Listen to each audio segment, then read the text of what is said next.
Hello, Adam. Thought I'd just quickly show you the cab that you sent, show you how it's getting on. So we're very, very nearly done. I feel like I say that every time I message you. I'm very, very nearly done.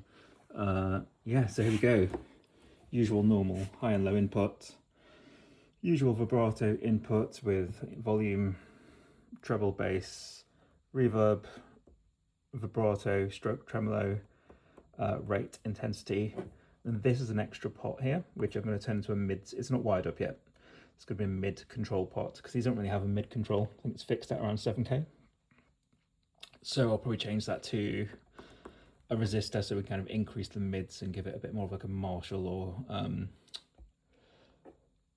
or Tweedy style growl. You know, it wouldn't be too far off a Bassman or early JTM.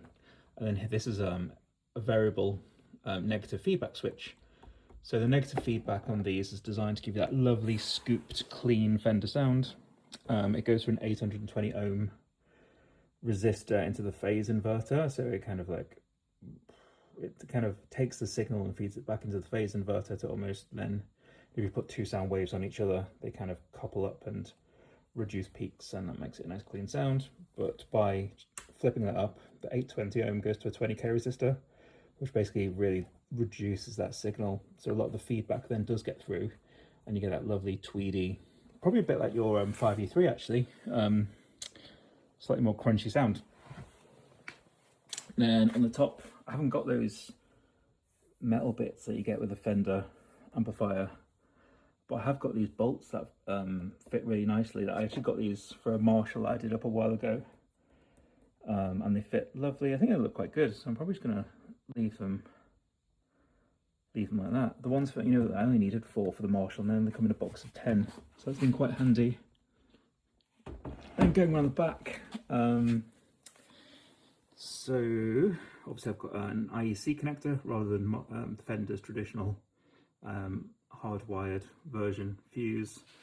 This potentiometer is dead. I'll explain why later.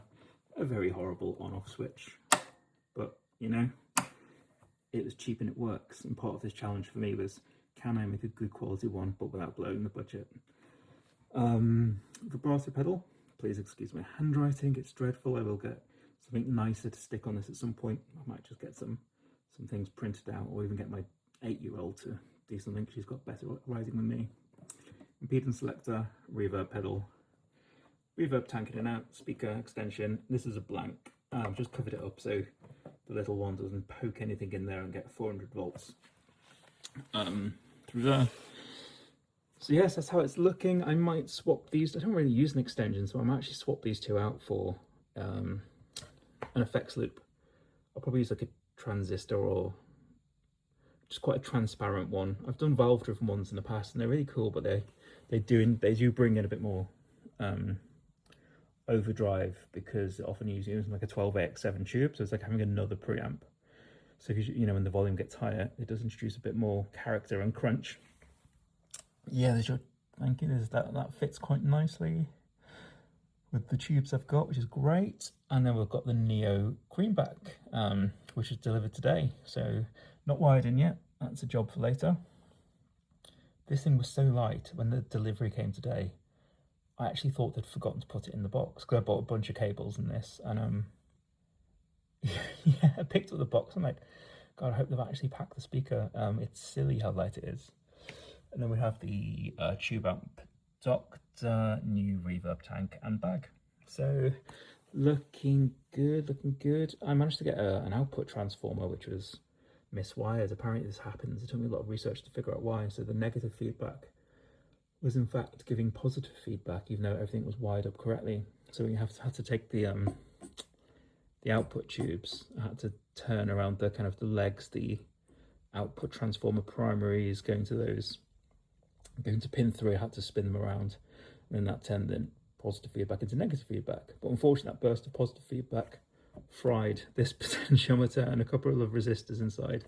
But I will replace that with something in the future. Don't know what. Let's see. So the project continues. It's sounding good. It's sounding really good. When I play it through this old Vox cab, you can see that. That's got an Altney Co-Blue in. Be interesting to see how it sounds with this Neo Greenback. I think it's going to sound great. So I'll wire that up later. Anyway, I hope you're doing all right. And this is probably 5 minutes being too boring, but hope it's of some vague interest and hope you're doing good.